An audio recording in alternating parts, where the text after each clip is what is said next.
Hi everyone, so today we are going to solve CAT 2024 slot 1 का QA with a round robin strategy. Now what is this fantastic strategy? हम इसमें सबसे पहले easy level questions को select करते हैं round 1 में, and then we'll go to the medium level questions and then the difficult level questions. The idea is that we should actually be getting maximum amount of marks in the first 20-30 minutes by solving the easy ones, and then because medium में थोड़ा सा time लगेगा and difficult में और ज़्यादा time लगेगा, तो सबसे पहले हम easy questions को tackle करके हमारा 90-95% स्कोर करेंगे और उसके बाद ऊपर उस पर कोशिश करेंगे टू एक्चुअली मेक श्योर कि हम 99% तक पहुंच पा रहे हैं, right? So this is a very great strategy for 99% and definitely I think you should look forward to this video. Great. So let's go question by question and decide कि इसको अभी करना है या नेक्स्ट राउंड में करेंगे. हाँ, as you can see the question on the screen right now. Okay, so we'll be starting with the first question now. So first question जो है, this is all about ratios, right? ये किस चीज का question है? ये है ratios का क्वेश्चन, है ना? देख सकते हैं हम. Fruit seller has a total of 187 fruits consisting of apples, mangoes and oranges, right? The number of apples and mangoes are in the ratio 5:2. After she sells something, she's left with something, the total number of some unsold fruits. So बहुत ही basic सा question ratios का, हम लोग इसको सबसे पहली attempt में कर सकते हैं because we are not gonna face any problem whatsoever, right? Okay, so we have apples, mangoes and oranges. Initial quantity की बात करूं, सो इनिशियल क्वांटिटी में apples are how many? The number of apples and mangoes are in the ratio 5:2. So basically this is 5x and this is 2x. After she sells 75 apples, so definitely she sold 75 apples, 26 mangoes, and half of the oranges.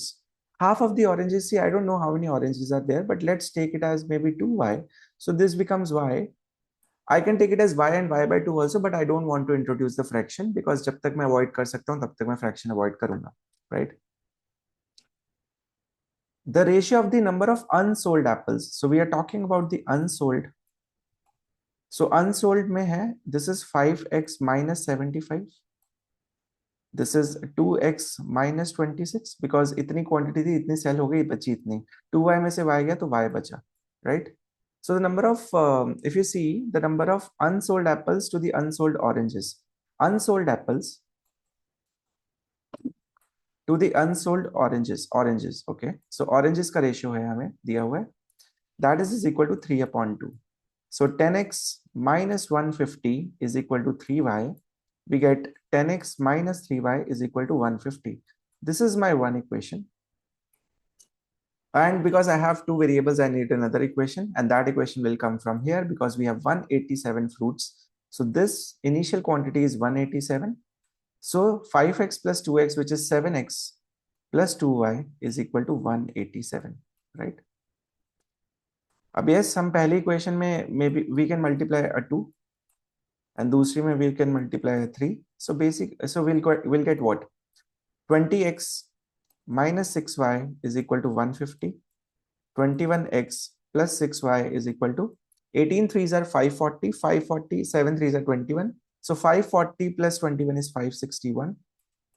और ये भी 2 से multiply होगा, okay? This is 300, right? Okay, cancels out. 41x is equal to 861. So x will be equal to 41 20s are 820. उसमें फिर से 41 add करेंगे तो 861 आ जाएगा. So that means x is equal to 21. Now if x is 21, what is y, right? We can put it in any of them. So 10 into 21, 210 minus 3y is equal to 150. So 210 minus 150 is 60. 60 is equal to 3y. So 3y is equal to 60. Y कितना हो गया? Y will be equal to 20. So I get a x, I get a y. Now what do I want? I want the total number of unsold fruits. And it's a theta question. Unsold fruits, 5x minus 75. So 5 into 21, 105 minus 75, this will be 30. 2x minus 26. So 2 into 21, 42 minus 26, that will be 16. And y is 20 again. So 30 plus 16 plus 20, this will be 46 plus 20, 66. So that means the answer to the first question is 66.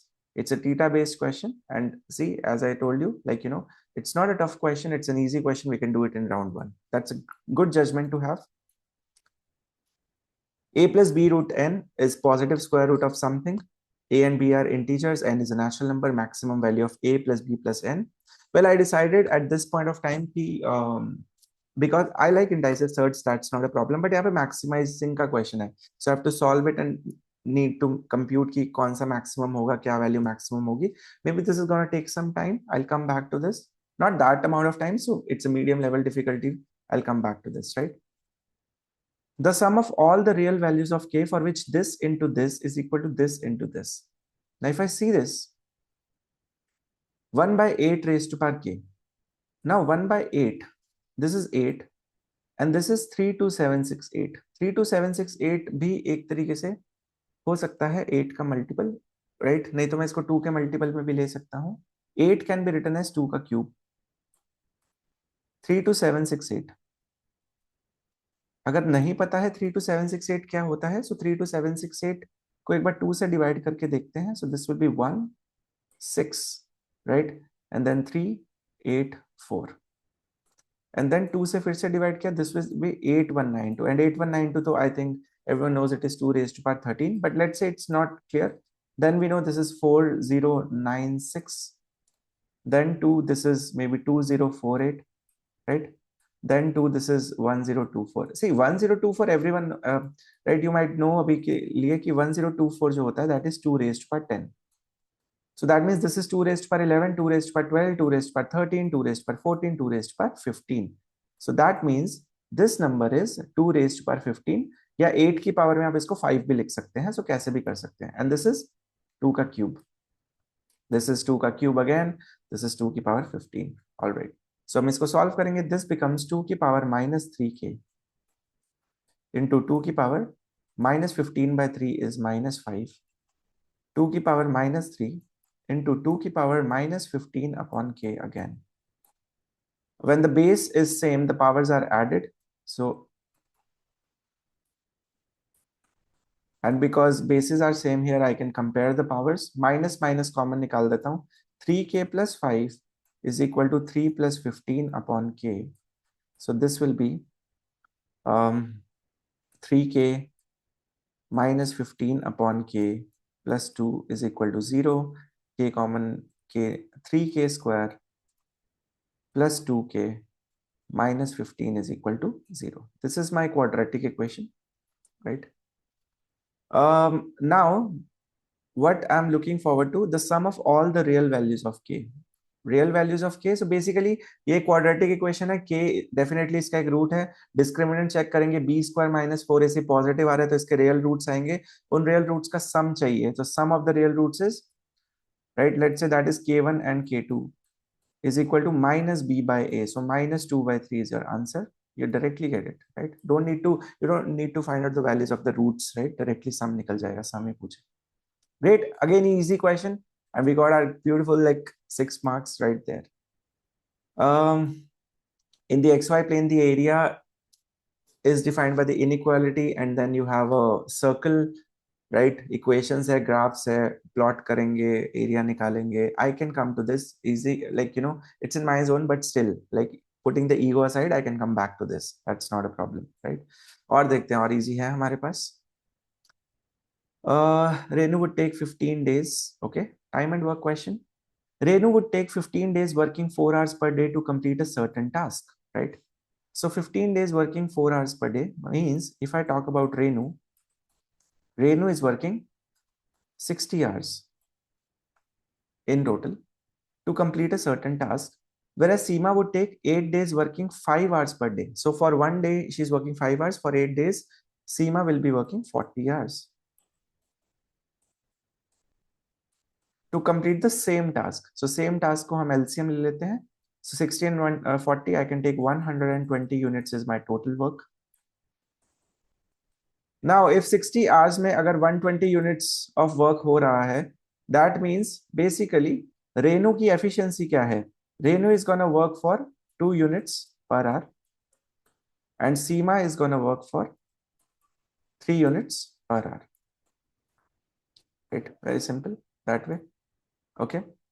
They decided to work together to complete the same task. Now, Renu and Seema's gonna work to complete this task, which is of 120 units. Seema agrees to work for double the number of hours per day as Renu. Seema basically is gonna work for double the number of hours as per Renu. So, जितने भी hours इसके हैं, she is gonna work for 2h hours, right? While Renu agrees to work for double the number of days as Seema. So इसके days अगर D हैं, तो Renu is gonna work for 2D days.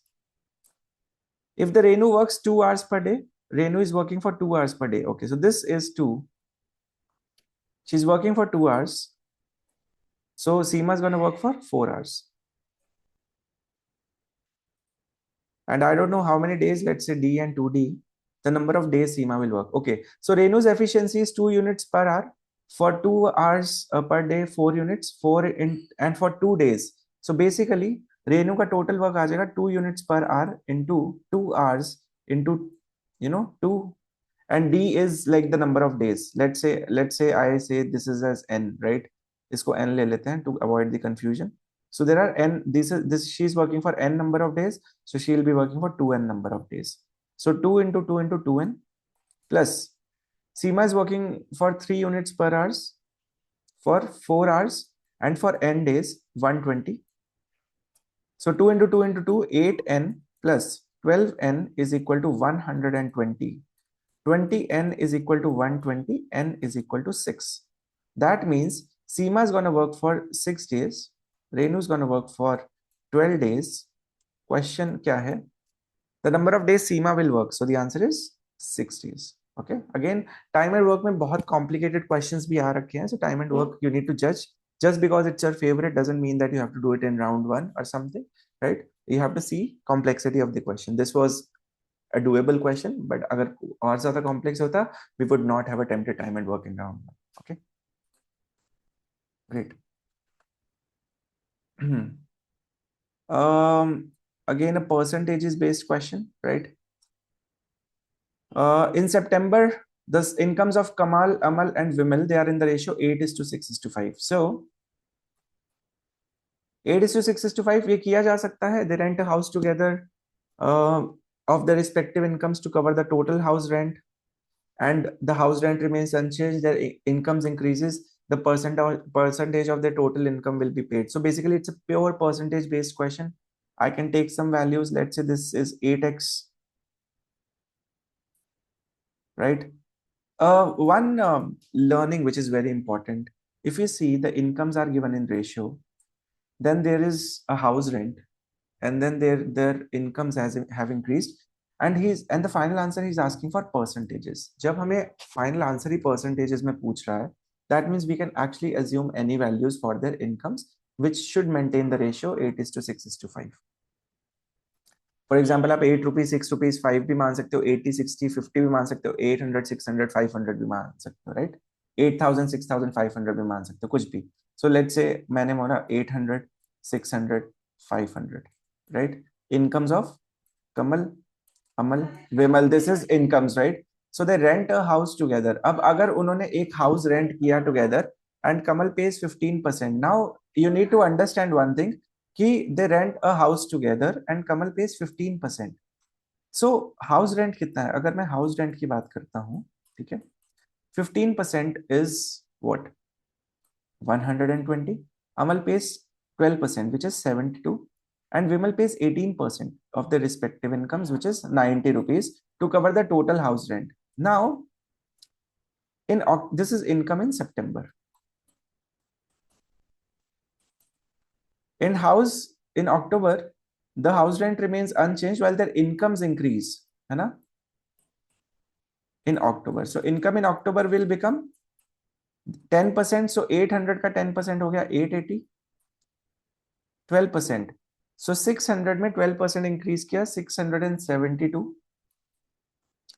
15% किया 15 5 is 75. So this becomes 575. In October, the percentage of their total income that will be paid as house rent. House rent is consistent, right? Because it says, so 120 plus 90, 210 plus 72, 282 is the house rent. and in October their income becomes 5 plus 2 7, 7 7 14 or 8 22, right? Now 2 8 2s are 10 6 16 5 2 1 2 7. So definitely I think in paper you have the calculator, you can definitely use calculator to find it out, but अगर calculator अभी मेरे पास नहीं, मैं display कर पा रहा हूँ, तो किस तरीके से करूंगा? 20, अगर 282 है, 212 है, डेफिनेटली इट्स 10% से ज्यादा, एंड एवरी ऑप्शन इज 10% से ज्यादा, सो 10% विल बी 212.7. ओके, अगर मैं 11% लेता हूँ, I add one more percent, so I have to add 21.27. So 21 add करूंगा, 234 तक जाएगा, मुझे 82 तक जाना नहीं, सो 11% हो गया, नॉट पॉसिबल. 12% के लिए मैंने एक और ऐड कर दिया, सो 21 21 42 42 एंड 12 इज रफली 54. अभी भी और आगे जाना है, तो एक और आगे कर देते हैं. 54 प्लस 21 विच इज रफली रफली 75 के आसपास आ गया मेरा 13%. ठीक है, सो मैं यहाँ पे लगभग 275 के आसपास पहुंच गया हूँ. अब मैं 21 और ऐड करूंगा तो मैं 282 को क्रॉस कर जाऊंगा. दैट मीन्स 13 और 14 के बीच का आंसर है, and I can only see one option which is 13.26, so that's my answer, right? This is how you should do the calculation in the exam. Great. Consider two sets this and this, f be a function from a to b such that for every element b in b there is at least one element in, the total number of such functions is this. Basically on to functions, या फिर हमको थोड़ा सा calculate करना पड़ेगा. We should not be doing this in round 1 क्योंकि इसमें computation है, so we'll come back. X Y Z be real number satisfying this a equals what. हो सकता है मुझे या तो कंपेयर करना पड़े, स्क्वायरिंग करनी पड़े, वैल्यूज पुट करनी पड़े, so I need to check how we need to solve this. Definitely I like quadratic or polynomials, but this is not something which I should be doing right now, maybe later. The sum of all 4-digit numbers that can be formed with the distinct non-zero digits is this value of this all 4-digit number. So 24 combinations 4 factorial के, फिर उसको add करना, फिर देखना. I'll come back to this later again. Okay, this is an easy one. When 10 raised to power 100 is divided by 7, the remainder is what? Euler apply करते हैं. So because 10 raised to power 100 को 7 से divide करते हैं, and आप देख पा रहे हैं कि 7 और 10 जो है वो आपस में क्या है, को प्राइम. जैसे ये को प्राइम है तो मैं यूलर अप्लाई कर सकता हूं. So Euler of 7 is equal to 7 into 1 minus 1/7, which is 7 into 6/7, so that will be 6. इसका मतलब है यूलर ऑफ 7 इज 6. इसका मतलब है कि इस नंबर को मैं 6 की पावर में जब तक एक्सपैंड करूंगा तब तक कोई प्रॉब्लम नहीं है. 100 तक मैं 6 16 और 96 तक लेके जा सकता हूं, और मेरे पास बचेगा 10 रेज्ड पर 4 डिवाइड बाय 7. अब यहां तक इसका आंसर 1 आ जाता है. That's what Euler says. So I am left with 10 raised पर 4 बाय 7. 10 का रिमाइंडर 7 के साथ हो गया 3. सो 3 रेज्ड पर 4 बाय 7 81 हो गया. 3 रेज्ड पर 4 बाय 7 विच इज 81/7. 81 का 7 से रिमाइंडर कितना आ गया, 4. That's my answer. My answer is 4. Again, an easy one, less than a minute question. Should be doing it in round 1. It's an easy question. Great.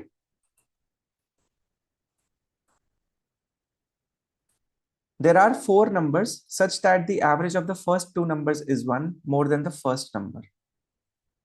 The average of the first 3 numbers is this. The average of the first 4 numbers is this. Then the difference between the largest and the smallest. Because I have to find out the difference between the largest and smallest. इसका मतलब है कि because और average में एक pattern दिख रहा है, तो इसका मतलब आप पहला नंबर ए एज्यूम करोगे तो उसके अकॉर्डिंग आएगा. आप पहला नंबर कुछ भी एज्यूम कर सकते हो, मतलब बिकॉज उसके उस पे ही डिपेंडेंट है बाकी सारे नंबर. सो अगर मैं ए बी सी डी लेके करूँ, it's gonna take more time, but if I just assume any value it's gonna take less time. So I just assume the value and do it in round 1, right. पहला number हम assume कर लेते हैं 1. ठीक है, I have 4 numbers, this this this this. My first number is 1. Okay, such that the average of the first 2 numbers, right? So let's say my first 2 numbers, this is x, right? So 1 plus x upon 2 is 1 more than the first number. So 1 plus x will be equal to 4. x की value आ जाएगी 3. मैंने इसको x assume किया था, मैं इसको y assume कर लेता हूँ, इसको z assume कर लेता हूँ. So x is coming out to be 3, right?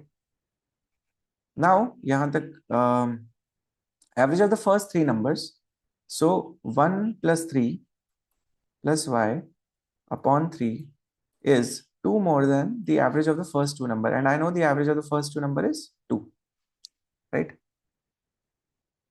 So ये हो जाएगा 4 plus y is equal to 3 into 4 12. Now y is equal to 8. So ये हो गया 8, right? And the average of the first four numbers, which is 8 plus 3, 11 plus 1, 12. So 12 plus z divided by 4 is 3 more than the average of the first three numbers. 8 plus 3, 11 plus 1, 12 divided by 3 is 4. So 12 plus z is equal to 7 into 4, 28. Z की value आ गई 16. I also got the third number, which is 16. Okay, so these are my numbers 1, 3, 8, and 16. The difference between the largest and the smallest number. So this is my largest, this is my smallest, 16 minus 1, 15. So the answer to this question is 15. Great. Again, a round one question. Good selection for an easy question, right? An amount of 10,000 is deposited in bank A for certain number of years at simple interest. On maturity, it is deposited in bank B for another 5 years at a simple interest. Interest received from this and this, the investment. Okay, this is an easy question. Why? Because it's purely simple interest based, direct addition हो जाएगा. तो मेरे को round 2 के लिए नहीं छोड़ना चाहिए because मैं ये हो सकता है इसमें, है ना? 10,000 is deposited in bank A for certain number of years. We don't know. Let's say the number of years are n years. At a simple interest of 5% per annum. अगर आप एक साल 5% देते हैं 10,000 पे, तो आपको 500 रुपीज इंटरेस्ट लगेगा. For n years the interest will be 500 into n. For example, n is 1, so 500, n is 2, then 1000, n is 3, then 1500 and so on. So that means अगर मैं 10,000 की बात करता हूं, राइट? सो 10,000 पे अगर मुझे n years के लिए 5% पर एनम इंटरेस्ट देना है, राइट? सो मैच्योरिटी के बाद में जो टोटल अमाउंट रिसीव होगी that will be 10,000 plus interest कितना लगेगा 500 into n. This is the total amount which I will receive after maturity from bank A. This is my bank A. अब मैंने same चीज कहां डिपॉजिट करी? The total amount received is deposited in bank B. Now this is my bank B which is charging me like for 5 years 6% per annum. So simple interest is same each year. So 6% into 5, 30% total interest हो जाएगा. So 10,000 will become 13,000 क्योंकि आपका 30% है. 500 पे 30% 150 add होके 650 n हो जाएगा. This is my total amount. ये मेरा टोटल अमाउंट है. बैंक ए के बाद का ये, बैंक बी के बाद का ये. If the interest received from bank A and bank B are in the ratio, bank A से कितना इंटरेस्ट आया आपके पास में, प्रिंसिपल ये था, अमाउंट ये था, इन दोनों का डिफरेंस आपका इंटरेस्ट होगा. So interest received from bank A is 500 n. Interest received from bank B, this is your final amount, this is your initial amount. 13,000 minus 10,000 is 3,000. 650 minus 500 is 150 and this is my interest fee. This ratio is given to me as 10 upon 13. So this will be 6,500 n is equal to 30,000 plus 1,500 n. So 5,000 n is equal to 30,000. Cancels out. This cancels out 6. So that means n is equal to 6. So इसका मतलब ये है कि the total investment period for bank A is n years. That means it is 6 years. The answer is option C, 6 years. Great. Again, simple interest था, direct addition होती है. I should not leave it for round 2. Definitely I can do it in round 1. Easy है. Take a call and go for it. Okay. A shop wants to sell a certain quantity of grains. It sells half the quantity and an additional 3 kg of these grains to the first customer. Okay. So आपके पास में कुछ quantity है. You sell half the quantity, जितनी भी है, plus 3 kg to the first customer. Then it sells half of the remaining quantity. जितनी आपके पास remaining है, आप उसका फिर से half बेच देते हो और फिर से 3 बेच देते हो to the second customer. and then your remaining. Finally, the shop sells half of the remaining quantity, and then you have something remaining. Then you finally sells half of that remaining quantity R1. Then this is your remaining quantity. Then you finally sell again half of this plus 3, right? Then there are no grains left. Okay, so basically now what is happening here? Pattern is same. The initial quantity is what? Rather than starting from the top, we should start from the bottom in this case, because यहाँ पे zero quantity रह गई है. इसका मतलब हम zero से build up करना start करते हैं, right? That's the best approach here. अगर मैं देखूं कि मेरे पास में शॉपकीपर है, right, it's again round one question, because easily हम लोग डिड्यूस कर पाएंगे कितना है.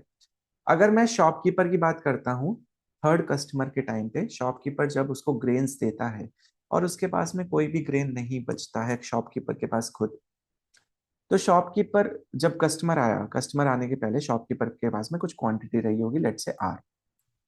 ठीक है, तो शॉपकीपर ने कस्टमर को दे दिया इसका R/2.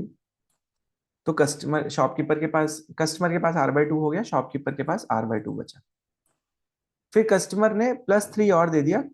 ओ, शॉपकीपर ने कस्टमर को +3 और दे दिया. सो this is shopkeeper and this is customer. Shopkeeper के पास में R अमाउंट था, शॉपकीपर ने कस्टमर को R/2 और 3 दे दिया. तो शॉपकीपर के पास बचा कितना? R/2 तो बचा, R/2 दिया तो R/2 बचा, और 3 और दिया है तो उसके पास 3 कम हो गया. अब शॉपकीपर के पास एंड में तो कुछ भी नहीं बचा है. इसका मतलब ये है कि उस कस्टमर के आने से पहले R/2 की R की वैल्यू 6 हो गई. Yes, right. R/2 की वैल्यू कितनी हो गई? 3. सो R की वैल्यू कितनी हो गई? 6. इसका मतलब ये है कि उस कस्टमर के आने से पहले कस्टमर मतलब शॉपकीपर के पास में 6 kgs थी. सो बेसिकली सेम सीक्वेंस चलता रहेगा. अब देन यू अप्लाई R/2 - 3 = 6. 6 थे. सो R/2 = 6 + 3 9. R will be equal to 18. इसका मतलब है ये 18 होगा. Then again you need to apply same thing. R/2 - 3 is equal to 18. R will be equal to 18 + 3 21 into 2 42. That means this will be 42. So that's your answer. A very simple strategy. पीछे से start कीजिए, zero पे build up कीजिए, and then otherwise आप normally जाएंगे, it's gonna take a huge time, right? Great. Arithmetic progression. Again, you know, one of my favorites, but I'll come back to this series है, निकालना है computation. We'll see, right?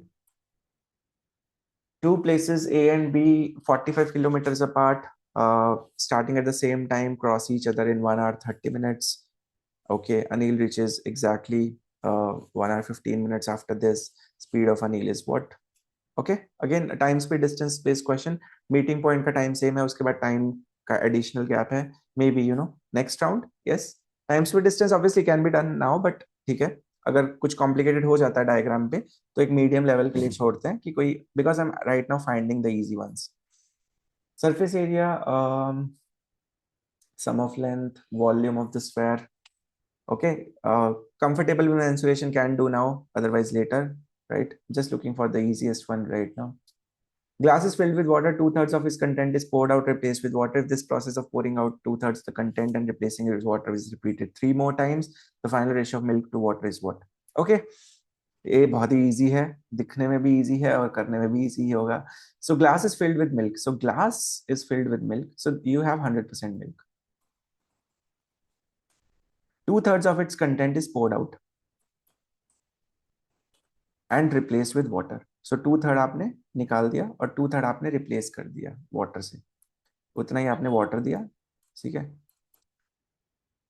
If this processing of pouring out 2/3 the content and replacing the water is repeated 3 more times, so 3 more times, mean total 4 times. So this is 1, then you're doing it for like 2, then 3, and then you're doing it 4 again. आपको क्या चाहिए? Final ratio of milk to water.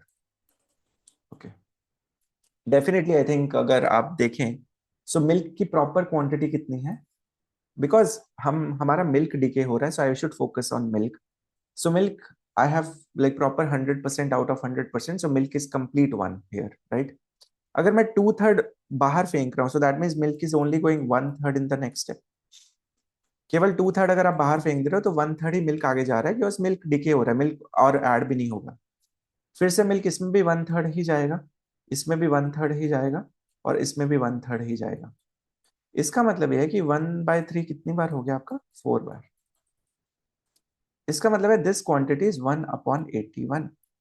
इसका और total मैंने starting में numerator जब लिया था तब इसको 1 क्यों लिया था? Because this is my milk and this is my total solution. Total solution भी तो कंप्लीट ही है। So final ratio should also be this. This is my milk and this is my total solution. So my milk is 1, whereas my total solution is 81. That means my water is 80. So my milk to water is 1:80. So the answer is option D. Okay. Again, the tricky part which can come here is कि कई लोग 1/81 इसलिए select कर सकते हैं क्योंकि वो पढ़े नहीं या milk to total solution ले लिया. But milk 1/81 होगा milk to total solution. When it comes to milk to water, it's just 1/80, right? Okay. So that's an easy one again. अब हम चलते हैं नेक्स्ट क्वेश्चन पे. For any natural number n, let an be the largest number not exceeding root n, then the value of a1 plus a2 plus so on up to a50. Okay, this can be done now. It's not a tough question to like ज्यादा कुछ है भी नहीं इस question में, तो कर लेना चाहिए.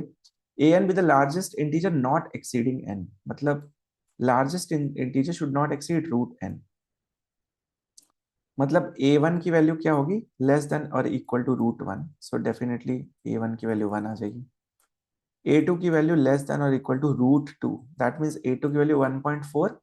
बट हमको चाहिए लार्जेस्ट इंटीजर.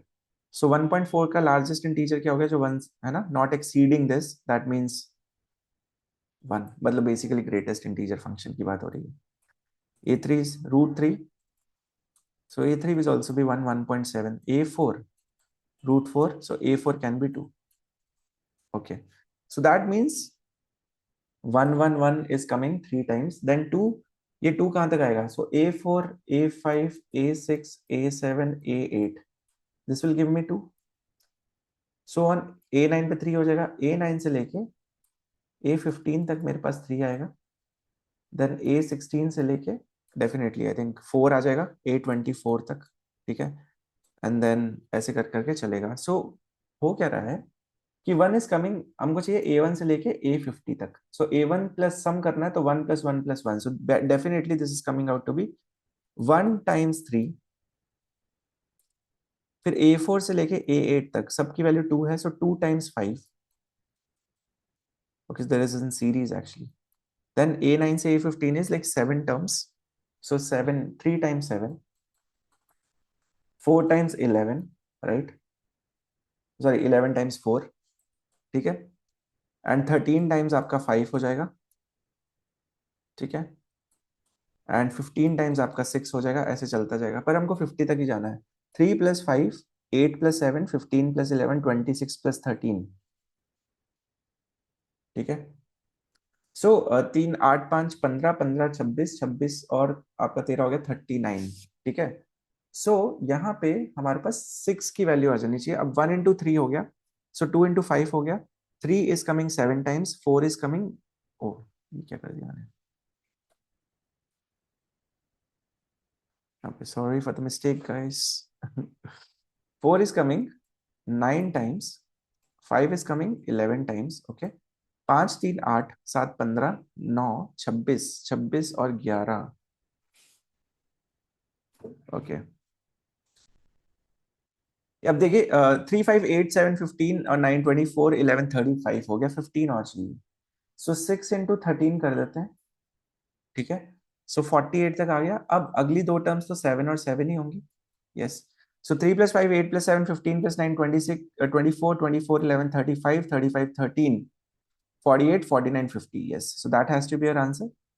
कि basically 1 is coming 3 times, 2 is coming 5 times, 3 is coming 7 times, 4 is coming 9 times, 5 is coming 11 times, 6 is coming 13 times, and then last two are 7 7. So what is my answer? 3 + 10 + 21 + 36 + 55 + 78 + 14. 13 21 34 34 6 40 40 and 30 70 70 55 125 125 or 80 is right, लगभग 205 but 203 हो जाएगा. 203 + 14 is 217, right? So 217 ही आ रहा है. Check कर लेते हैं एक बार answer वापस से. 34 6 40 30 75 इतना ही आना चाहिए, राइट? यस, 217 आ रहा है। Okay, so that 217 is the answer for this one. Great. Again an easy one, like कर सकते हैं इसको। ओके, अभी कैलकुलेशन मिस्टेक हो गया था मुझसे, that's fine, ignore it. ABCD is a rectangle with sides this is this, the length of the radius of this in circle. In circle, radius of the in circle मतलब in radius. In radius के बारे में हमको यही पता है, या तो फिर मैं area is equal to small r into S लगाऊं, और अगर मेरे पास राइट एंगल ट्राइंगल होता है तो इन रेडियस का फॉर्मूला क्या हो जाता है?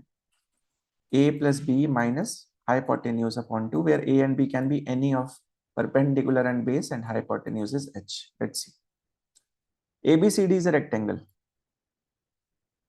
This is A, B, C, D. It is 56 centimeter and BC is 45 centimeter.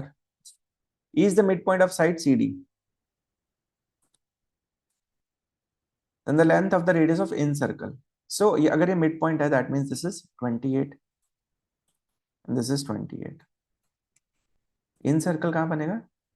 Triangle ADE. This one. Rectangle है तो 90 डिग्री होगा. This is 28. This is 45. Okay, so this is a right angle triangle. Okay, हमको hypotenuse पता लग गया तो इसका इन radius भी पता लग जाएगा. हाइपोटेन्यूज कितना है? सो हाइपोटेन्यूज का square is equal to 45 square plus 28 का whole square. 45 is 2025, 28 is 784, 90, right, 82, 2809 किसका अंडर रूट होता है? 53 का, right? So this is 53. Okay, hypotenuse is coming out to be 53.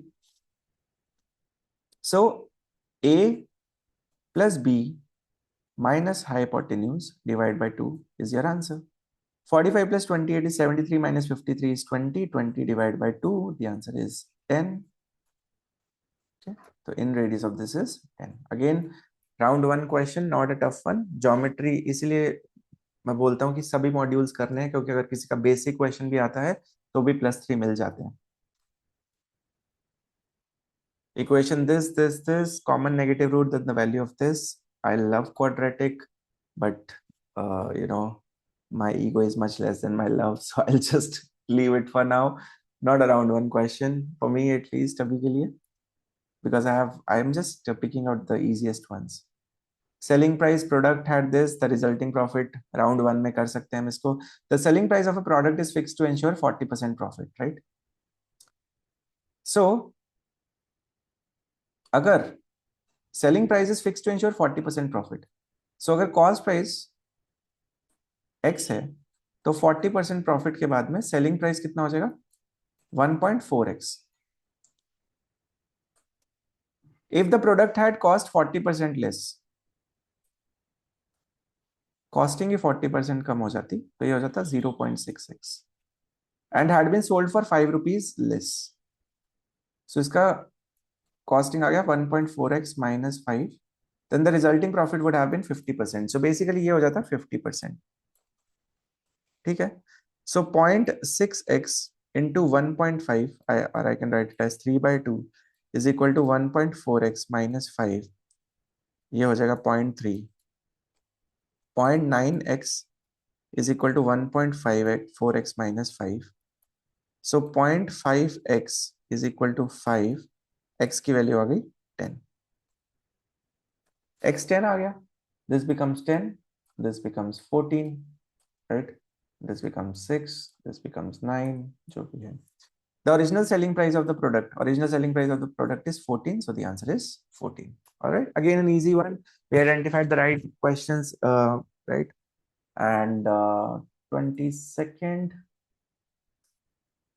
किया जा सकता है. लॉग है, लास्ट क्वेश्चन है 22. इसके बाद तो वैसे भी हमको जाना है वापस, so we can do it, right? Log, it's an easy thing. Log. So this is 4 log x. log 10 is 1. Base में log 10 होगा तो 1 हो जाता है. 4 log x, बेस में log 100 होगा, so log 100 is 2. 8 log x, base में log 1000 होगा, so log 1000 is 3. Is equal to 13। So ये हो गया, ये 2 से कैंसिल आउट हो गया। So 4 + 2 6 plus 8/3 into log x is equal to 13। So log x is equal to 13 into 3 upon 3 6 are 18 plus 8 26 1, this is 2. Oh, so we are getting log x is equal to 3/2. मेरे को चाहिए greatest integer not exceeding x. Okay, greatest integer not exceeding x, so greatest integer function I want. x की value निकालनी पड़ेगी उसके लिए, तो x की वैल्यू कैसे निकालें? एक काम करते हैं, 3/2 है, 1 है, तो log 10 ले लेते हैं ताकि मैं इसको log से कंपेयर कर सकूं, and I will just put it here. Okay, so that means x की वैल्यू आ गई 10 की पावर 3/2, और I can take x is equal to 10 into 10 की power 1/2. So this is 10 root 10. Now what is 10 root 10? 10 into root 10 is 3.16. So this will be 31.6. So 31.6, greatest integer which is not exceeding 31.6 is 31. Greatest integer तो वही है जो 31.6 को exceed ना करे. So the answer to this question is 31. Again, a doable question, right? So these are like primarily like the round 1 questions which we selected. अब हमारे पास time बचा है, हम वापस से राउंड क्वेश्चन नंबर 1 से स्टार्ट कर सकते हैं, एंड हम लोग अब मीडियम लेवल क्वेश्चंस पिक कर सकते हैं जो हमने लीव किए थे, right? This one we did it, ये हमने नहीं किया था, हम इसको पिक कर सकते हैं, right? a plus b root n is the positive square root of this. So अगर देखा जाए positive square root of this, so a plus b root n is equal to the positive square root of this. ठीक है, सो squaring both sides कर देते हैं, a square plus 2ab plus b square n is equal to 29 minus 12 root 5. Okay, so a square plus b square n is equal to 29, और मैं compare करूंगा तो ये हो जाएगा 2ab root n is equal to -12 root 5. तो ये हो गया ये, so a b root n is equal to -6 root 5. Compare करने पे n is coming out to be 5,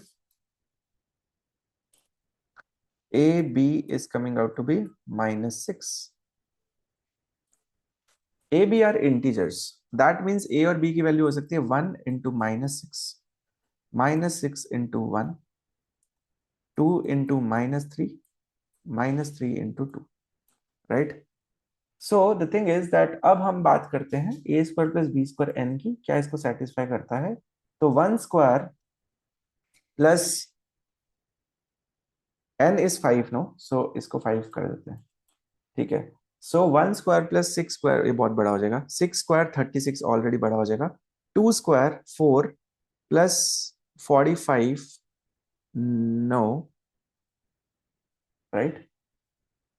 and but a और बी कुछ भी, एक्चुअली थिंग इज 3 और 2 9 प्लस 4 इंटू 5, यस। सो इसका मतलब है इनमें से ए और बी कुछ भी, सो -3 इंटू 2 भी हो सकता है, 3 इंटू -2 भी तो हो सकता है, right? It can be 3 into -2 also, right? जो भी है, सो ए और बी को हम एलोकेट करना चाहते हैं वैल्यूज, राइट? ओके, -2। सो यहाँ पे मेरे को समझ आ गया कि ए की वैल्यू जो फिट हो रही है इसमें 2 और 3 तो नहीं हो रही, क्योंकि 5 9 से 45, नो, 3 और 2 हो जाएगी। So a can be 3, b can be -2, क्योंकि स्क्वायर करेंगे तो, या फिर a can be -3, b can be, product जो है वो -6 होना चाहिए। 9 प्लस 20 इज इक्वल टू 29, ठीक है? So I got a b and n, so a plus b root n अगर मैं निकालूं, सो इधर it is 3, b is -2 root 5, और -3 प्लस 2 रूट 5। मेरे पास दो आंसर्स आ रहे हैं, but I want the positive square root. Positive square root कौन सा होगा? 2 √5 is 2 into 2 point something which is 4 point something minus 3. This will be positive, this is negative. So मुझे तो यही चाहिए. इसका मतलब है -3 plus 2 √5. This is my thing. Then the maximum possible value of a plus b plus n. A, b and n. इसकी maximum possible value. Now there is a tricky part in this question. अगर मेरे पास में exact एक ही answer आ रहा है तो how can I maximise this? Maximum तो तब पूछेगा ना जब मेरे पास बहुत पॉसिबिलिटीज हो और मुझे मैक्सिमम निकालना हो. इसका मतलब यह है कि we are missing out on something, है ना? अदरवाइज तो मैं डायरेक्टली करूं 5 + 2 7 - 3 4 has to be the answer, but there is something which we are missing out. मतलब इसको और मैक्सिमाइज कैसे कर सकते हैं? -3 को नहीं कर सकते, 2 √5 को कैसे कर सकते हैं? या तो मैं 2 को अंदर ले जाऊं, सो ये बन जाएगा -3. 2 अगर अंदर चला गया 1 बच गया, 5 और ये 4 ये हो गया 20. सो बेसिकली -3 120 तो कितना हो जाएगा? -3 + 1 + 20. इसका आंसर आ रहा है 4, इसका आंसर आ रहा है 20 - 3 17 + 1 18. मैक्सिमम क्या है? 18. So the answer is 18. Again the maximum thing gave the hint कि मैक्सिमम करने के लिए हमारे पास पॉसिबिलिटीज और भी तो होनी चाहिए, right? So 18 is the answer of this question. ठीक है, this we already did. This I can come back to this one. ये हमने कर लिया था, ये हमने कर लिया था, ये भी, इस पे भी वापस आ सकते हैं. ये हमने नहीं किया. Okay, let's see. So 4 into this is equal to this a. अगर मैं x - y - z करूं तो स्क्वायर बनता है x² + y² + z², पर यहाँ पे माइनस है तो अदरवाइज a की वैल्यू इसमें है. I can put here also. x² है, x है, तो हम खुद का परफेक्ट स्क्वायर भी बना सकते हैं. हम just thinking out loud here, right? So 4x² + y² + z² is already there. तो इसमें पुट कर लेते हैं या किसको भी किसी में पुट कर लेते हैं. a की वैल्यू एक से दूसरे में पुट करके देखते हैं what we are getting.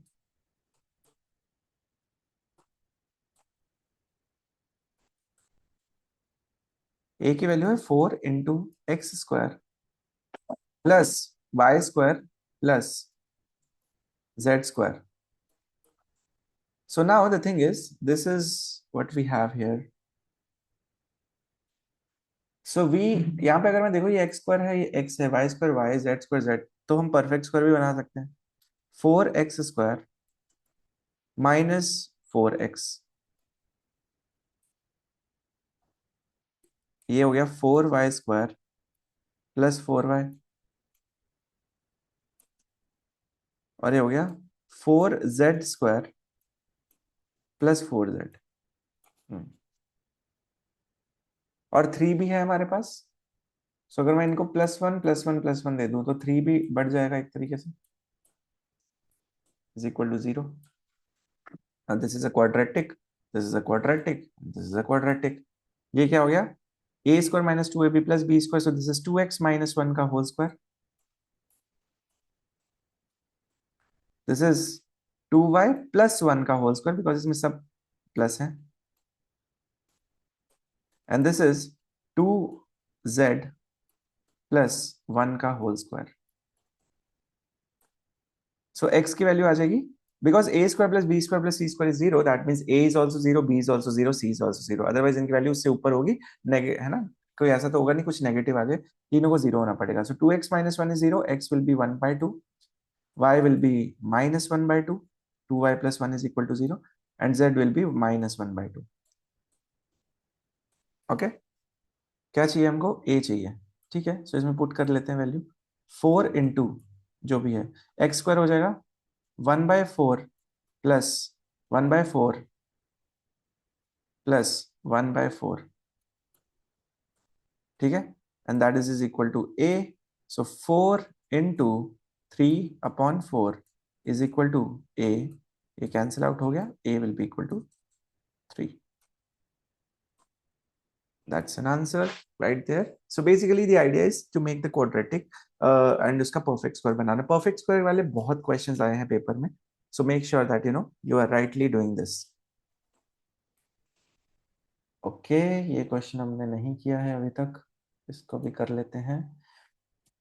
The sum of all the 4-digit numbers that can be formed with the distinct non-zero digits A, B, C, D with each digit appearing exactly once. 4-digit numbers है और सब non zero है, सब non zero है, सब एक बार exist कर रहे हैं. इसका मतलब है कि कितने नंबर्स बन सकते हैं? एक है ए, एक है बी, एक है सी, एक है D. 1 2 3 4. Definitely all are non-zero and all are repeating only once. That means I can make 4 factorial combination. That means 24. Okay और मुझे इन सबका सम चाहिए. दैट मीन्स इसके जितने भी परम्यूटेशंस बनेंगे, जितने भी परम्यूटेशन कॉम्बिनेशन बनेंगे, सबका सम चाहिए. So the so I know for a fact कि 24 में 4 डिजिट्स हैं मेरे पास में. सो डेफिनेटली अगर मान लीजिए मेरे पास में 3 डिजिट्स होते हैं 1 2 3, इसके 6 कॉम्बिनेशन होंगे, 3 फैक्टोरियल. जब मैं इसकी कॉम्बिनेशन बनाऊंगा, एक है 1 2 3 इटसेल्फ, एक है 1 3 2, ठीक है, और एक है 2 3 1, एक है 2 1 3, एक है 3 2 1 और एक है 3 1 2. अब मैं देख पा रहा हूँ 6 कॉम्बिनेशन में 3 and 3 are repeating 2 times on the unit digit. 2 and 2 are repeating 2 times in the unit digit. 1 and 1 are repeating 2 times on the unit digit. So basically, because ये 6 है और मैं इसको 3 डिजिट्स की वजह से 3 पार्ट्स, मतलब बेसिकली मैं 2 2 के सेट बना सकता हूँ. ठीक है. सो 2 बार 3 रिपीट कर रहे, 2 बार 2 रिपीट कर रहे, 2 बार 1 रिपीट कर रहे यूनिट डिजिट पे. Same goes for tens digit. Tens digit में 2 times 2 is repeating, 2 times 1 is repeating and 2 times 3 is repeating. And आपका हंड्रेड्स पे भी यही हो रहा है. 2 times 1 is repeating, 2 times 2 is repeating, 2 times 3 is repeating. So definitely हर एक प्लेस पे जितने भी आपके डिजिट्स है उतनी बार वो रिपीट करेंगे, है ना. सो क्या मैं ये बोल सकता हूँ इन 24 कॉम्बिनेशंस में D will be repeating 6 times on the unit digit, है ना. C will also be repeating 6 times on the unit digit. B will also be repeating 6 times on the unit digit and A will also be repeating 6 times on the unit digit. इसका मतलब है कि जब मैं इस combination को सम करूंगा, so my answer will be, जब मैं सिर्फ यूनिट डिजिट का सम करूंगा, सो this will B 6A plus 6B plus 6C plus 6D. That will be A plus B plus C plus D into 6. ऐसा हो जाएगा मेरा, right. This is my unit digit का सम. सो यूनिट डिजिट का सम किया, फिर टेंस डिजिट का सम करेंगे तो यही होगा, बट टेंस डिजिट में क्या होगा कि 6 की जगह 60 आ जाएगा, बिकॉज ऑब्वियसली आप एक डिजिट पीछे जा रहे हैं तो you will have for zero zero also. So basically tens की बात करें, सो हमारे पास में 1 2 3 4, ठीक है. This is unit, this is tens, this is 100 and this is 1000 digit, ठीक है. सो अब 1000 डिजिट पे जो होगा that will be A plus B plus C plus D, right, into 6. But 1 2 3 digits हैं तो उसका 0 0 0, राइट. और उसके बाद में बिकॉज हमको लाइक सम करना है सबका, तो सम करेंगे तो सब ऐड ही होगा बस, ठीक है. सो A plus B plus C plus D into, right, this will B into what, 6000 है, सो ये कितना हो जाएगा 600. ये हो जाएगा A plus B plus C plus D into 60 plus A plus B plus C plus D, right, into 6. This is my total sum and this is given as 153310 plus n. Okay, that means this thing is given to me like what?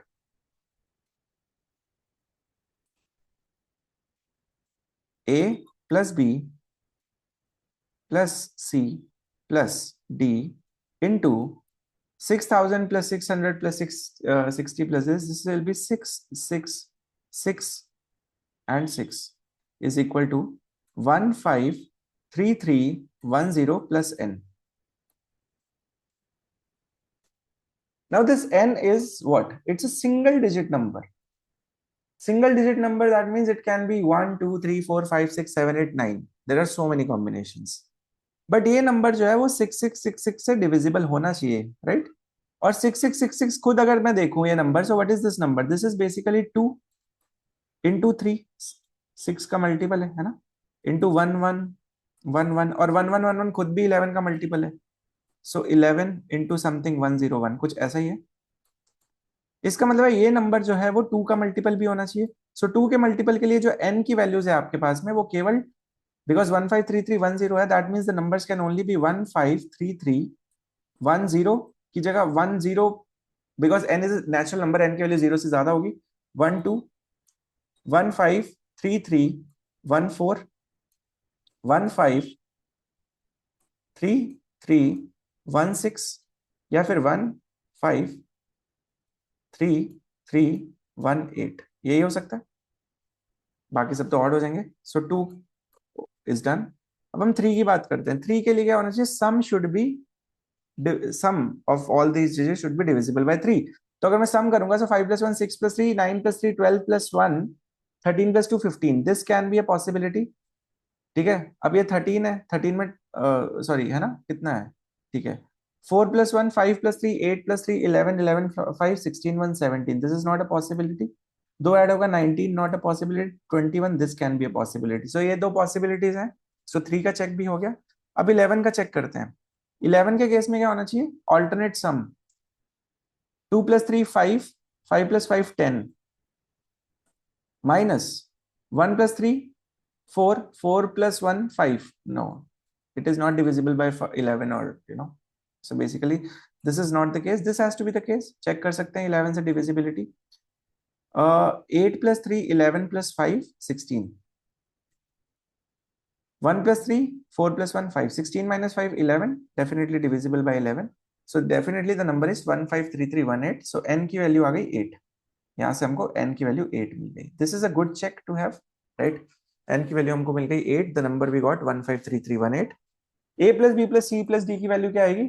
153318 को अगर मैं 6666 से divide कर दूं, so I will be able to get a + b + c + d की value. So वो मेरे पास आ जाएगी। I can use the calculator और व्हाट्सोएवर, ठीक है? और उसके बाद में n की वैल्यू उसमें ऐड कर दूंगा, so I will get my complete answer, right? That's not an, it's an easy task now. a + b + c + d की वैल्यू इसके इक्वल होगी, ठीक है? जो इसका आंसर आ रहा है उसमें n ऐड कर दीजिएगा and you will get your answer. Great, this question is also done. ये हमने कर लिया था, ये हमने कर लिया था, ये भी हमने कर लिया था, ये भी हमने कर लिया था, ये नहीं किया हमने। ओके, अब आप देख सकते हैं कि अब वी आर, ये हमको दिया हुआ है x100 निकालना है। ये अरिथमेटिक प्रोग्रेशन है, मतलब इनमें डिफरेंस कॉमन होगा। x5 की, मतलब फिफ्थ की जो वैल्यू है वो हमको क्या दी हुई है? फिफ्थ की वैल्यू जो है वो हमको 9 दे दिया है, राइट? सो हमें बेसिकली जो है वो फिफ्थ की वैल्यू क्या दे दी है? फिफ्थ की वैल्यू हमको 9 दे दी गई, -4 दे दी गई है, राइट? ठीक है। सो 2x6 2x9 x11 + x13, अगर ये सब एपी में है, x11 + x13 मतलब 11 और 13 टर्म्स भी एपी में है। सो 11 और 13 terms divide by 2 will be is equal to the 12th term, because AP जो है वो एवरेज, अगर आप एपी देखें अरिथमेटिक प्रोग्रेशन, तो मिडिल टर्म जो है वो आसपास का एवरेज होती है। So I can just write it as 2 times x12 also, this is 2x and 12, right? मैं इसको ऐसे भी लिख सकता हूँ। सो यहाँ पे इसका मतलब है 2 2 2 कॉमन निकल जाएगा। सो ये बचेगा कितना? x6 + x9 is equal to x12। अब x6 क्या है? फिफ्थ टर्म दी है, फिफ्थ टर्म में एक बार d ऐड कर दूं तो x6 आ जाएगा, -4 + d। इसमें भी -4, और ये कितने टर्म्स आ गए हैं? 4 टर्म्स आ गए, तो 4 टाइम्स d ऐड कर देता हूँ। और ये कितने टर्म्स आ गए? -4 प्लस, ये 7 टाइम्स आ गए हैं, तो इसमें 7d ऐड कर देता हूँ, ठीक है? सो ये कैंसिल इससे। So 7d minus 5d, which is 2d. So 2d is equal to -4, and d की वैल्यू कितनी आ जाएगी? d की वैल्यू आ जाएगी आपकी -2, ठीक है। सो डी की वैल्यू आ गई अपनी -2, एंड देन आई थिंक यहाँ से हमको पता लग गया कि हाँ ठीक है, डी की वैल्यू जो है वो -2 आ रही है। अब डी की वैल्यू -2 आ रही है, राइट। एंड यहाँ से हम लोग काफी चीजें, कॉमन डिफरेंस पता लग गया। बेसिकली पहली टर्म, अगर मैं फिफ्थ को फर्स्ट टर्म मान लूँ तो हमें ये पता लग गया, x100 निकालना है। x100 is nothing but, x100 अगर मेरे को निकालना है, so that is x5 plus, इसमें क्या करेंगे हम, फिफ्थ में 100 टर्म्स आ गए 95, सो 95 टाइम्स कॉमन डिफरेंस और ऐड कर देंगे। सो फिफ्थ टर्म कितनी है, -4। 95 into -2 is -190. So my answer is -194. And that's a great, right? That's the answer. And that's the option. We got it as well, right? Great. So selection of the questions is very important. अब हम थोड़ा comfortable है, relaxed, peace of mind से, we can do this now, right? Two places A and B are 45 kilometers apart and they are connected by a straight road. So हमारे पास में ये है, और यहाँ पे है, और यहाँ पे है। This is A, this is B, right, right. So अगर हमारे पास में ए और बी है, वो है 45 किलोमीटर अपार्ट। सो बेसिकली हमारे पास में दो चीजें हैं, वो है 45 किलोमीटर अपार्ट, है ना। Anil goes from A to B while Sunil goes from B to A. So Anil जो है वो ए से बी जा रहा है, ठीक है। और यहाँ पे अगर मैं देखूं एंड इसको देखूं, सो अनिल, ठीक है। सो अनिल जो है वो जा रहा है ए से लेके बी तक, और सुनील जा रहा है यहाँ से, ठीक है। This is Sunil. अब starting at the same, this is Anil, right?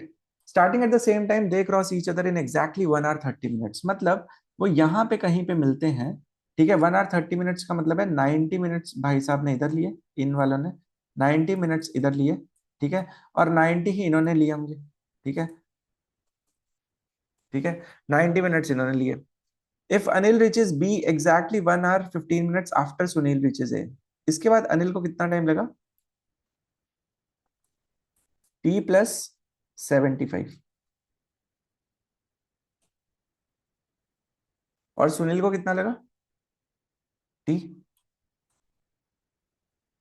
तो आपको क्या बताना है, स्पीड आपको। सो बेसिकली जब आप सेम टाइम पे मिलते हैं और उसके बाद जाते हैं, so we understand that T is equal to √t1 t2, या फिर दोनों के टाइम का स्क्वायर कर देंगे तो इनका प्रोडक्ट होना चाहिए। पहली बात ये। अगर वैसे नहीं समझ आता तो दूसरी बात यह है कि ये डिस्टेंस जो है वो बेसिकली कांस्टेंट है, राइट। सो इस टाइम पे डिस्टेंस अगर कांस्टेंट है, distance is equal to speed into time, right. So speed of Anil into time taken by Anil is 90, है ना, is equal to speed of Sunil into time taken by Sunil in this period is t, in for this distance is t। Similarly इसके लिए भी देखें तो speed of Anil into time taken by Anil is t+75, कोई distance same है, right, is equal to speed of Sunil into time taken by Sunil here is 90। so अगर मैं VA by VS को कंपेयर करूं, so this will be t/90, और यहाँ पे करूं तो 90 अपॉन दिस। सो बेसिकली मेरे पास ऐसा कुछ बन जाएगा, t/90 रेशियो सेम होगी, is equal to 90 upon t+75, right. So इसको सॉल्व करेंगे हम, सो हो जाएगा t² plus 75t minus 8100 is equal to 0। अब अगर मैंने इसको ऐसे देखा, t² plus 75t minus 8100 is equal to 0, ये एक क्वाड्रेटिक इक्वेशन बन गई। 75 और 8100, अगर मैं देखूं 100 और 25, सो दिस इज 2500, मतलब टर्म्स बढ़ानी पड़ेंगी। 110 इंटू 90, 110 इंटू 35, 30 के आसपास। 120 इंटू 45, 12 4 48 बढ़ाना पड़ेगा। 130, राइट, 130 देखें अगर, सो यहां से कितना हो गया, 75 80 55, 13 5s are 65, क्लोज है। 140 देखें, राइट, सो 40 अगर मैं देखता हूँ, 140 और 75 करने के लिए मुझे लगभग लगभग चाहिए, ठीक है। सो 60, 14,684 क्रॉस कर गया, मतलब कहीं मिडल में एग्जिस्ट करेगा। 135 और 65 देखते हैं। सो 135 अगर देखूं और 65 देखूं, सो 135 और 65 का क्या सीन है? 135 65, सो 135 65, 8100, 13678, यस।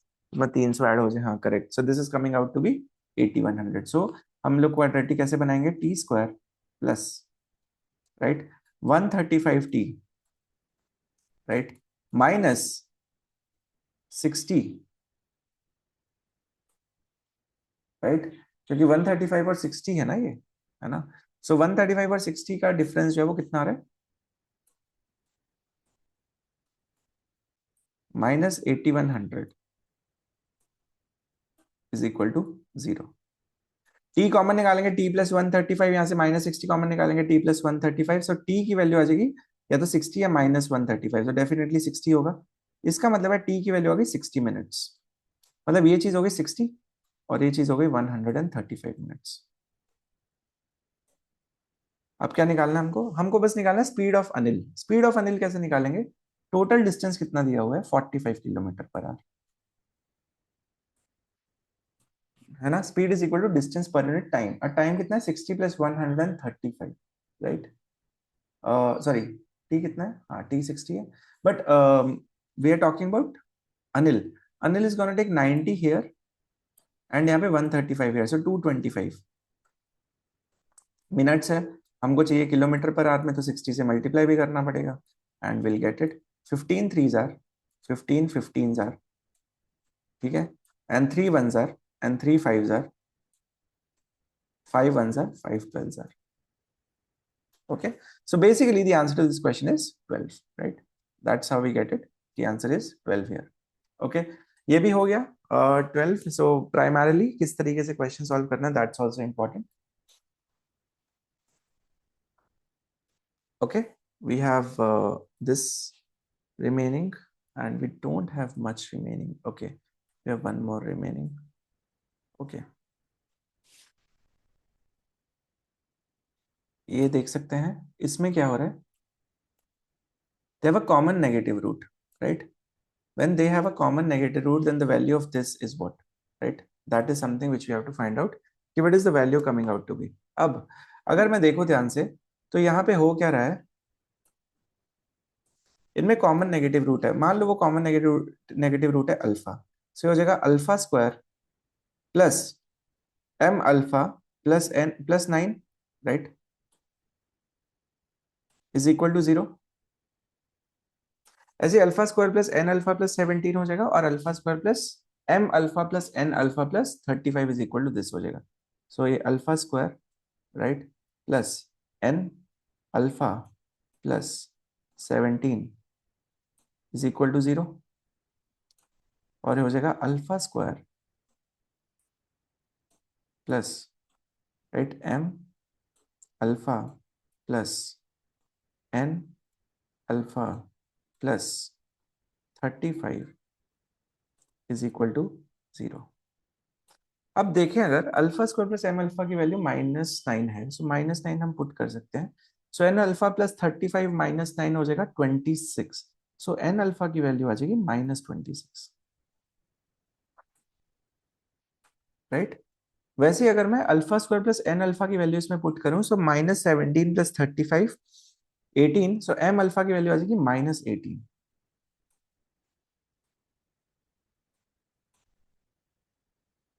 ओके, अब alpha square plus M alpha की वैल्यू अगर मैं -18 पुट करूं, -18 plus 9, so -9, so alpha square is equal to -18 plus 9 is alpha square -9 is equal to 0। Alpha square की वैल्यू आ जाएगी 9, और अल्फा ही तो कॉमन नेगेटिव रूट है, तो अल्फा की वैल्यू +-3, लेकिन हम सिर्फ -3 लेंगे because it is the negative root. हमको चाहिए 2m + 3n की वैल्यू। हमको पता है m की वैल्यू आ जाएगी -3, m की वैल्यू आ जाएगी 6, n की वैल्यू आ जाएगी -26/-3, 26/3, ठीक है। So will just put it here, 2 into 6 plus 3 into 26/3 cancel out. ये कितना आ जाएगा? This will B 12 plus 26 and the answer to this question will be 38. Okay, great. I think this is again done. This is again done. अब I think कुछ ही questions बच रहे हैं. So basically this is how the round robin strategy works, right? Okay. ये देख लेते हैं। Surface area of a close rectangular box. Close rectangular box की बात करते हैं अगर हम, सो क्लोज रेक्टेंगुलर बॉक्स की बात करें, सरफेस एरिया क्या होता है क्लोज रेक्टेंगुलर बॉक्स का? 2 times LB plus BH plus HL, and that is equal to 846. Okay, and the sum of lengths of all its edges. अगर मैं एक close rectangular box is a cuboid, cuboid की बात करूं और उसके सारे edge, so basically cuboid has 12 edges. 12 में 4 बार लेंथ होती है ना? अगर क्यूबॉइड ड्रॉ करते हैं, राइट, ये एक क्यूबॉइड है, ठीक है। सो इस ये एक क्यूबॉइड है, राइट। सो इसमें देखें, this is L, right, this thing is L, right, this is B, so ये भी एल है, इसके पीछे भी एल है, यहाँ पे भी एल है, यहाँ पे भी एल है। सो 4L। ऐसी ब्रेथ अगर ये हो गई तो ये भी बी, ये भी बी, ये भी बी, ये भी B, 4B and 4 he H होता है। So this is the sum of lengths of all edges. So 4 times L plus B plus H is equal to 144, right. So हमारे पास क्या हो जाएगा? L plus B plus H is equal to 36, right? And this is also given. The volume of the sphere is what? What is the volume of where sphere is? Okay, which is inscribed in a sphere. This is inscribed in a sphere. That means basically sphere will be something like this, right? Sphere में अगर आप देखें तो sphere में sphere it's a 3D figure. So basically इसको sphere को जब sphere बिल्कुल opposite point से निकल रहा होगा, टच कर रहा होगा, बट ऑब्वियसली स्फेयर है, 3D फिगर है। तो अगर मैं स्फेयर के वॉल्यूम की बात करूं तो स्फेयर का वॉल्यूम होता है 4/3, right, pi R cube. Now अगर मैं आर की बात करूं, सो आर के लिए मुझे स्फेयर का डायमीटर चाहिए, और डायमीटर स्फेयर का कौन सा है इस केस में? This the longest diagonal. अगर मैं लॉन्गेस्ट डायगोनल की बात करूं, सो लॉन्गेस्ट डायगोनल अगर ये एल है, ये बी है, तो ये कितना हो जाएगा? This one is L² + B², right, और ये h हो जाएगा। So this becomes √of L² + B² + H²। So the longest diagonal of a cuboid is √of L² + B² + H², right. अब ये चीज जो है √of L² + B² + H², ये चीज मुझे पता है कि ये है मेरा डायामीटर। तो अगर मैं इसका हाफ कर दूंगा तो मुझे रेडियस मिल जाएगा, और वो रेडियस मैं यहाँ पे पुट करूंगा तो मुझे आंसर मिल जाएगा। अब ये वैल्यू निकालो कैसे? मेरे पास ये है और मेरे पास ये है, तो हम फॉर्मूला लगाते हैं। a + b + c का होल स्क्वायर क्या होता है? A², राइट, प्लस B² जो हमको चाहिए, राइट, प्लस C²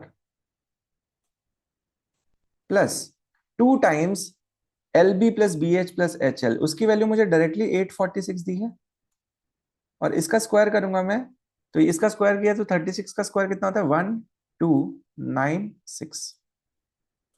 सो L² + B² + H² की वैल्यू कितनी आ गई? 1296 minus 846, so that will be 0,454। सो इसका मतलब यह है कि इसकी वैल्यू मेरे पास आ गई 450। सो this will B √of 450/2।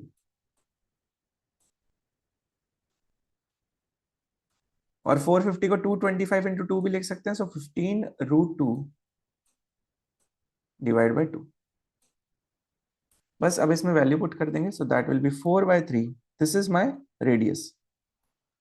into pi into r cube. So 15 by 2 into 15 by 2 into 15 by 2 into root 2 root 2 root 2. So root 2 root 2 and root 2. सो क्या होगा यहाँ पे, अगर मैं इसको देखूं ध्यान से, so what is happening here, right? So यहाँ पे अगर मैं देखें ध्यान से, so the thing is that हम इसको we can now solve it आराम से, that's not a problem at all, right?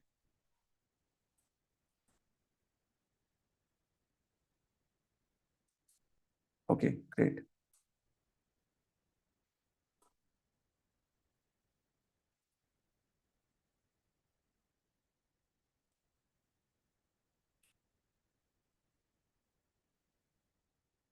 Cancels out, ये हो गया 5, right?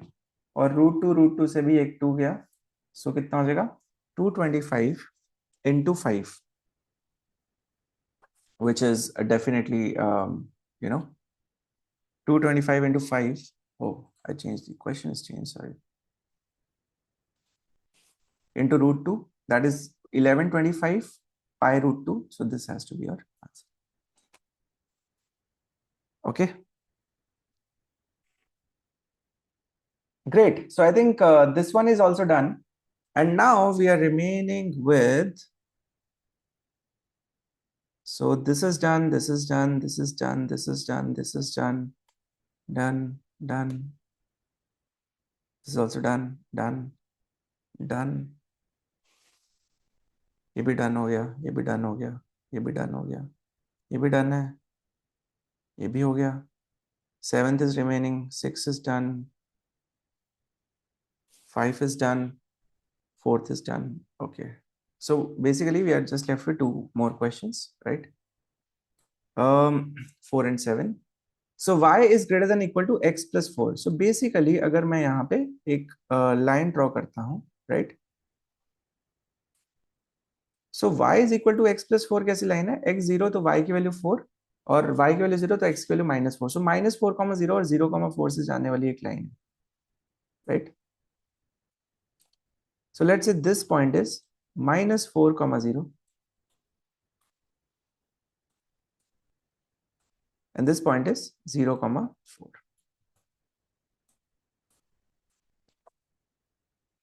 X square plus y square plus 4x minus 4y की अगर मैं बात करूं greater than, this is what, this is a circle. अब अगर मैं सर्कल की बात करता हूं तो x square plus y square, right, हाँ, plus 4x minus 4y. Okay. अगर मैं लेस देन इक्वल टू 0 की बात करूं, ये भी एक सर्कल है, ठीक है? A square plus b square x square plus y square plus 2gx plus 2fy plus c is equal to 0 general equation circle की होती है, जिसका रेडियस जिसका सेंटर होता है -g, which is in this case 2g is equal to 4. So ये हो जाएगा -2, 2. ठीक है? एंड रेडियस कितना हो जाएगा? G square plus f square, in this case it is g square plus f square. So 4, अगर 4 प्लस 4 8 है ना, सी तो 0 है, सो रेडियस इसका आ जाएगा 2 रूट. अब -2, 2 जो है वो बेसिकली कहाँ पे लाई करता है, इसके ऊपर नीचे. So -2, 2, so -2, so 2 is equal to -2 plus 4, definitely equal ही है. सो इसके ऊपर ही लाई करेगा कहीं, -2, 2. अब हम एक बार ना इनइक्वालिटी चेक करते हैं. अब इनइक्वालिटी क्या बोल रही है कि y is greater than x plus 4. अगर मैं ओरिजिन की बात करूं, let's say I take origin as a point reference, so 0, 0 plus 4, right? और I can say y minus x is greater than 4, right? अगर मैं एक नॉर्मल इक्वेशन लेता हूं, y minus x is greater than equal to 4, right? ऐसे लिखूंगा। 0 - 0 is greater than equal to 4, क्या ये सच है? नहीं, डेफिनेटली इसका मतलब है ओरिजिन की तरफ नहीं, ओरिजिन से दूसरी साइड में ये लाइन बन रही है, मतलब बेसिकली ये area, this is the area we are looking forward. ठीक है, ये एरिया है। अब अगर मैं सर्कल की बात करूं, सर्कल का सेंटर ये है ना, तो सर्कल का सेंटर कहीं होगा, राइट। अब लेस देन इक्वल टू 0 का मतलब क्या है कि अगर मैं सर्कल की बात करूं तो सर्कल का एक होता है इनसाइड पार्ट और एक होता है आउटसाइड पार्ट। जब लेस देन इक्वल टू 0 है, इसका मतलब है ये तो बाउंड्री या बाउंड्री के अंदर की बात हो रही है, राइट। ठीक है, सो अब मैं इसको नॉर्मली भी ड्रॉ कर सकता हूं कि मेरे पास में एक लाइन है जिसपे एक सर्कल है -2, 2 जिसका सेंटर है, ठीक है, और मेरे पास में एक सर्कल है, I have a circle, right, जो कुछ ऐसा जा रहा है, जिसका रेडियस कितना है? इसका रेडियस है 2√2, रेडियस इज 2√2। सिमिलरली दूसरा वाला x² + y² + 4x - 4y is equal to +4 is equal to 0, तो उसका भी सेंटर -2 होगा, बट उसका रेडियस कितना हो जाएगा? 4 + 4 - 4, so उसका रेडियस हो जाएगा 2। सो बेसिकली वो एक छोटा इनसाइडर सर्कल हो जाएगा, राइट, ऐसा कुछ हो जाएगा। अब आप खुद सोचिए कि, और हमें लाइन का एक ही पार्ट, एक ही साइड का एरिया चाहिए। हमें एक इनइक्वालिटी मिल रही है जिसमें सर्कल, बड़े सर्कल के अंदर का पार्ट है, और एक इनइक्वालिटी जिसमें छोटे सर्कल के बाहर का पार्ट है। तो कॉमन पार्ट कौन सा हुआ? सिर्फ कॉमन पार्ट वही हुआ जो बेसिकली इन दोनों सर्कल के बीच में है और लाइन के भी उस साइड है। इसका मतलब है द ओनली पार्ट और the only area which we are looking forward to is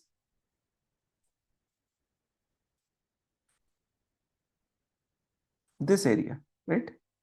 कौन सा एरिया है ये? दिस।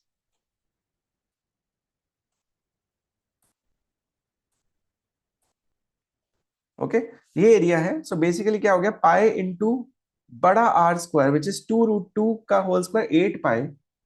सो बेसिकली 8 पाई ये बड़े सर्कल का एरिया है, माइनस छोटे सर्कल का एरिया कितना हो गया? 4 पाई, बिकॉज है ना,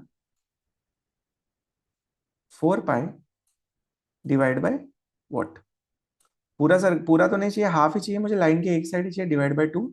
सो 8 पाई - 4 पाई, 4 pi by 2, 2 pi, so the answer is this. Great, think this is also done. Easy है, बस एक तरीके से आपको पता होना चाहिए कि किस रेफरेंस की बात करें, किस रेफरेंस पॉइंट की बात कर रहे हैं। Okay, all right, so now we are left with, because paper में साइड में भी होगा कि कौन से क्वेश्चंस अटेम्प्ट कर गए हैं, तो इजी होता है ट्रैवर्स करना थोड़ा सा। Consider two sets this and this, let f be a function from a to b such that for every element b in b there is at least one element a in a such that f of a is equal to b. For every element b in b there is at least one element a in a. तो आपके पास में एक ये set है, आपके पास में एक ये सेट है, राइट। हर एलिमेंट ए जो है इस सेट में, for every element this there is at least one element this. So basically for example that यहाँ पे किसी का आंसर इन तीनों में से कोई एक होना ही चाहिए, मैंडेटरी है, राइट। सो 2 का आंसर 1 भी हो सकता है, 8 भी हो सकता है, 27 भी हो सकता है। 3 का फंक्शन, जब 3 पुट करते हैं फंक्शन में तो उसका आंसर 1 भी आ सकता है, 8 भी आ सकता है, 27 भी आ सकता है। टोटल ऐसे कितने फंक्शन हम बना सकते हैं? ओके, ताकि सब एलिमेंट्स कवर हो जाए। दैट मीन्स हमको मैपिंग करनी पड़ेगी। एक, हमारे पास में हर एक नंबर के कितने ऑप्शंस है? So for 2 we can have 1, 8 and 27, we can have 3 answers. For 3 also we can have 3 answers. For 5 we can also have 3 answers. So basically हर एक के 3 3 3 3 3 3 1 2 3 4 5 6. So basically we have how many possibilities? Total possibility that for every number we have 3 answers, and there are total 6 numbers. So 3 into 3 into 3 into 3 into 3, तो इसका मतलब है we can have 729 total functions.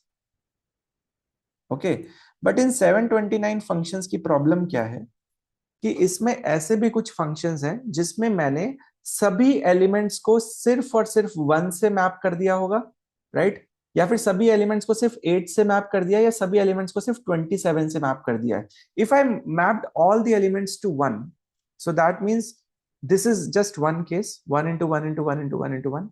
If I mapped every element with 8, that is also one case, and 27 is also one case. So basically मुझे वो 3 case minus करने पड़ेंगे. So इसका मतलब है मेरे पास में टोटल कितने केसेस हैं? 726. Okay, so I have 726 total cases. Now if I have 726 total cases, right, अभी जो 726 मेरे पास टोटल केसेस हैं, इसमें मेरे पास में हर एलिमेंट जो है वो उससे मैप हो रहा है, ठीक है.